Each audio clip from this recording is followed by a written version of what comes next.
Good afternoon. This is All India Radio and I am Meenuti Chatterjee with the Midday News.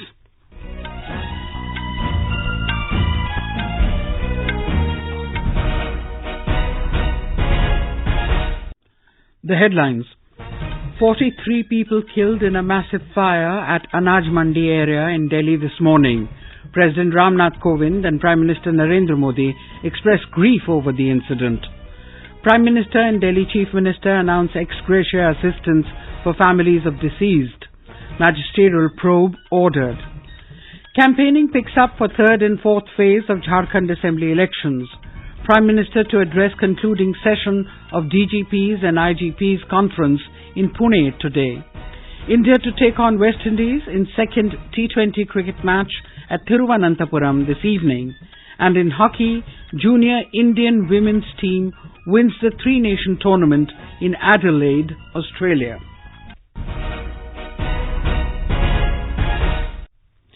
In the national capital, at least 43 people were killed after a massive fire broke out in Anaj Mandi at Rani Jhansi Road early this morning. Delhi police said 60 people were rescued and out of them 43 died in the tragic incident. The injured were admitted to LNJP, RML and Hindu Rao hospitals. A report. This is the second massive fire incident in Delhi this year. Earlier in February, 17 people were killed in a fire incident due to suffocation in Karol Bagh area. This time, the incident took place at 5 in the morning in the Anaj Mandi area of Rani Jhansi Road. Chaotic scenes were witnessed at the site with relatives and locals rushing to the area soon after the fire broke out. Personnel of the Delhi Police and Fire Services faced a lot of problems during the rescue operations due to huge quantities of plastic and raw materials lying inside the four-storied building. 60 people were rescued from the spot, of which 43 have lost their lives. 2 police and 2 fire service personnel were also injured in the incident. National Disaster Response Force personnel have undertaken search operations inside the building. With Dipendra Kumar, Suparna Saikya, AIR News, Delhi. Delhi government has ordered a magisterial probe into the fire incident.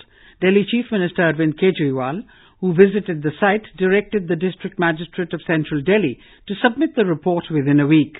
Mr. Kejriwal announced a compensation of 10 lakh rupees each to the families of the dead and 1 lakh rupees each to the injured and free treatment. बहुत ही दुखद हादसा है। 40 से ज्यादा लोगों की मौत हो चुकी है। मैंने मैजिस्ट्रियल इंक्वायरी के ऑर्डर दे दिए हैं। एग्जैक्ट कॉज अभी तक पता नहीं चल पाया है, वो जांच के बाद पता चलेगा और जो भी दोषी होंगे उनको हम कड़ी से कड़ी सजा दिलवाएंगे। Senior BJP leader and Union Minister for Housing and Urban Affairs Hardeep Singh Puri, who reached the spot, said that BJP will extend financial support of 5 lakh rupees each to the families of those who have lost their lives. हमारा कर्तव्य बनता है इस समय हम पूरी सहायता उन परिवारों को दें और जो अफेक्टेड है उन तक पहुंचाएं। ये शॉर्ट सर्किट था, वो तो इमीडिएट कॉज था। हमने कुछ ऐसे निर्णय लिए हैं कि जहां पे भी इलीगल अनऑथराइज्ड जगह है उनकी डेवलपमेंट करनी चाहिए। Delhi BJP Chief Manoj Tiwari, who also visited the site, described it as a sad incident. He said as per initial information, fire broke out due to short circuit and people died of suffocation. Meanwhile, Delhi police has filed an FIR against the owner of the building where the tragic fire incident took place. Talking to reporters, Delhi Police PRO MS Randhawa said the case has been transferred to Delhi Crime Branch. जो cause of fire है वो fire department देगा, लेकिन prima facie हमें लग रहा है कि ये शॉर्ट सर्किट से आग लगी है और इसमें जो एक प्लास्टिक का मटेरियल काफी था उस वजह से इसको कंट्रोल करने के एफर्ट है, उसमें हमारे फायर टेंडर को काफी प्रॉब्लम आई। जो अनफॉर्चुनेट डेथ्स हुई हैं वो ज्यादा एस्फिक्सिया से, सफोकेशन से हुई हैं और फायर टेंडर के भी 2 कर्मचारी है उनको थोड़ी चोट आई है, 2 पुलिस वालों को भी चोट आई है। दिल्ली पुलिस ने FIR दर्ज कर दी है। ऑनर्स किसी ने रेंट पे ली है या कोई चला रहा है फैक्ट्री, उन तमाम के खिलाफ कार्रवाई की जाएगी। President Ramnath Kovind and Prime Minister Narendra Modi has expressed concern over the fire incident. In a tweet, Prime Minister said the fire is extremely horrific and his thoughts are with those who lost their loved ones. He announced an ex-gratia of 2 lakh rupees each from the Prime Minister's National Relief Fund to the next of kin of those who have lost their lives due to the tragic fire in Delhi. He also approved 50,000 rupees each for those seriously injured in the fire. Union Home Minister Amit Shah and Delhi Chief Minister also expressed deepest condolences over the tragic loss of lives in the fire incident. Campaigning gains momentum for the remaining 3 phases of Assembly elections in Jharkhand. After completion of 2 phases of polling, all political parties are now focusing on the remaining 48 seats. 17 constituencies spread over 8 districts will go to the polls on the 12th of this month in the 3rd phase. In the 4th phase, polling will be held for 15 seats on the 16th of December. Our correspondent reports that leaders of various political parties are addressing rallies to woo the voters. Senior BJP leader and Defence Minister Rajnath Singh is holding 3 election rallies in Madhupur, Jharia and Birni. Union Minister Smriti Irani is also seeking votes for BJP candidates in 4 assembly seats. National spokesperson of BJP Sudhanshu Trivedi claimed in Ranchi that only BJP can give good governance in Jharkhand. Jharkhand Vikas Morcha Chief Babulal Marandi addressed public meeting at Bokaro. He promised that his party would ensure education for all poor and backward families. Jharkhand Mukti Morcha JMM working president Hemant Soren said if voted to power, UPA alliance will formulate policies for tribal people. All Jharkhand Students Union AJSU Chief Sudesh Mahto and AIMIM Chief Asaduddin Owaisi also addressed public meetings. Dharmendra Kumar Rai, AIR News, Ranchi. Prime Minister Narendra Modi will hold a public meeting in Bokaro in support of the BJP candidate tomorrow. Senior Congress leader Rahul Gandhi will address 2 public meetings tomorrow in Barkagaon and BIT Mesra ground in Ranchi in support of the UPA candidates. The polling process for 81-member Jharkhand Assembly will be completed in 5 phases. Counting of votes will be held on the 23rd of this month. In Karnataka, the counting of votes in 15 assembly constituencies will start from 8 a.m. tomorrow. There are 14 counting tables placed in 10 counting centres and 21 counting tables in Yeshwantpura, where the number of contesting candidates is more. The postal ballots numbering 808 will be counted first. The by-election to 15 constituencies was held due to the resignation and disqualification of 15 MLAs from Congress and JDS. The ruling BJP has the strength of 105 members, including the Speaker, and a lone independent MLA supports it, so it has to win at least 6 more seats to gain a simple majority. There are 165 candidates in the fray, with Congress and BJP fielding 15 each and JDS 12 candidates. The voters' turnout during the by-election held last Thursday was 67.91%. The highest voting percentage of 90.90% was recorded in Hosakot Assembly constituency. The lowest voting percentage of 46.74% was recorded in KR-Pura Assembly constituency in Bengaluru. This is All India Radio, giving you the news. For quick news updates, visit our News on AIR app and follow us on Twitter at AIR News Alerts. You can also visit our website www.newsonair.com. The 3-day conference of Directors General and Inspectors General of Police will conclude at Pune in Maharashtra today. Prime Minister Narendra Modi will address the concluding session. A report from our correspondent.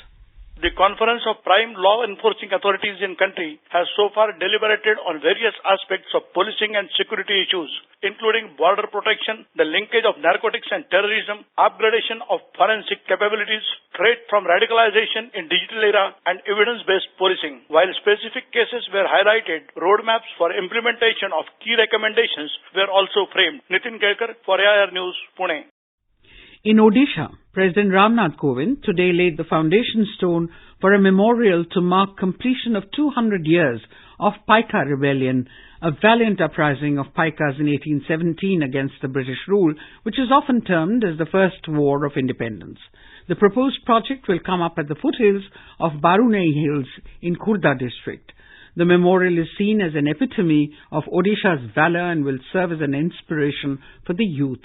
The Paika Rebellion Memorial, which will come up in 10 acres of land, will be a source of inspiration for the youth and generations to come.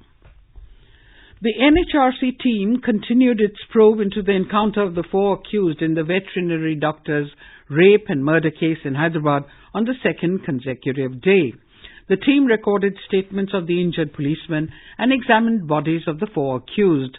They also studied post-mortem report and visited the encounter place at Chattanapalli near Shadnagar.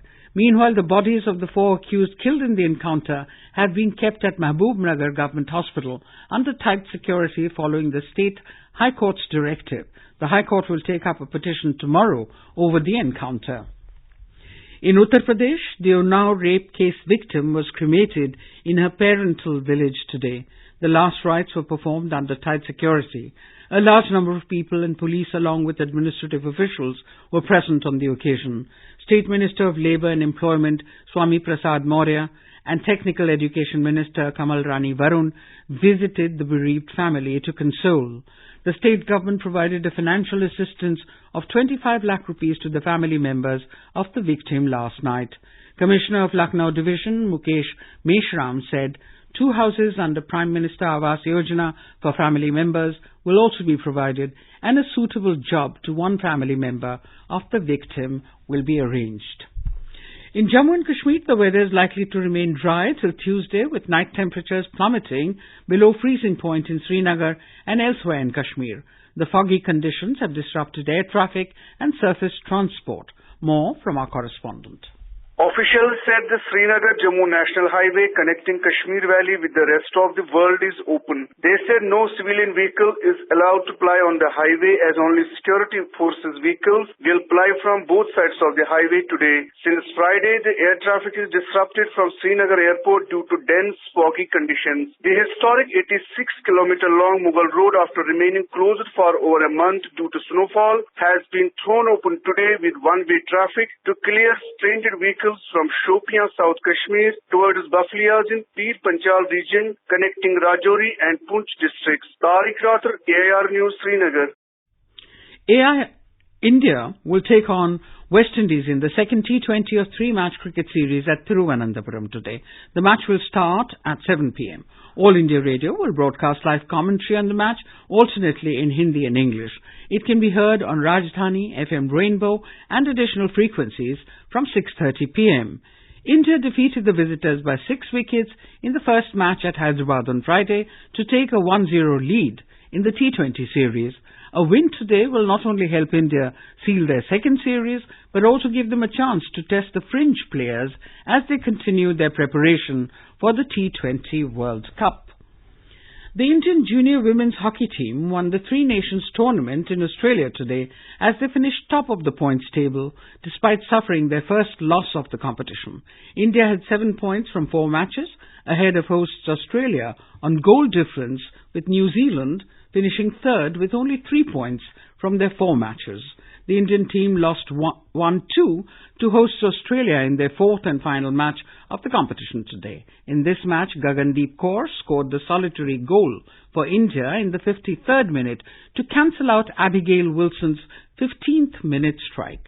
However, the Australian youngster scored yet again in the 56th minute to give her team a 2-1 win. In the 13th South Asian Games in Nepal, India remain on top with 221 medals comprising 113 gold, 71 silver and 37 bronze. On the 8th day of the Games, India clinched 3 gold, 2 silver and 2 bronze today. In squash, India bagged 1 gold, 2 silver and 1 bronze. In women's singles, India won gold and silver. In shooting, India won 2 gold and 1 bronze. In men's 10-meter air pistol event, Shravan Kumar, Ravinder Singh and Sumit Raman clinched gold. In individual category, Shravan Kumar grabbed gold and Ravinder Singh bronze. And now, before we end the bulletin, the headlines once again. 43 people killed in a massive fire at Anaj Mandi area in Delhi this morning. President Nath Kovind and Prime Minister Narendra Modi expressed grief over the incident. Prime Minister and Delhi Chief Minister announced ex-gratia assistance for families of deceased. Magisterial probe ordered. Campaigning picks up for 3rd and 4th phase of Jharkhand Assembly elections. Prime Minister to address concluding session of DGPs and IGPs conference in Pune today. India to take on West Indies in second T20 cricket match at Thiruvananthapuram this evening. And in hockey, junior Indian women's team wins the 3-nation tournament in Adelaide, Australia. And with that, we end the midday news.